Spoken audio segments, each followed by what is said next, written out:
I'm Dr. Shaw. I'm going to talk about today the 10 most common mistakes, and the topic for today's auto injury mistake that people make is that when they have their injury and the ambulance shows up at the site of the injury, they choose not to take the ambulance to the hospital. Now, some people do this; they don't want to take the expense. Some will say, "Well, I don't feel so bad right now." And the truth is, you might not feel that bad right now. You'll probably feel really bad a half an hour from now, or a couple of hours from now, and certainly by the next morning.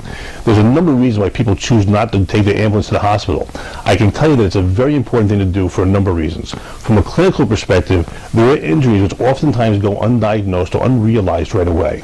You can have a slow leak brain injury, which is like an aneurysm type of injury, where your brain has a slow blood vessel leaking in there, and 3 days later you die. You can have minor and undetected injuries, which you don't appreciate right away. Another perspective, which might not be clinical, but it's important to know, is that the severity of your injury is documented by how you treat the injury immediately after the injury.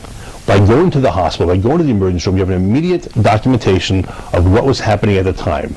It's something your lawyer could use to help document the severity of the injury and why it required going to the hospital. And also, it'll give a baseline of information. It might be radiographic information or just clinical information from the emergency room physician that your treating chiropractor could use immediately to make an assessment of what your status might be for the future.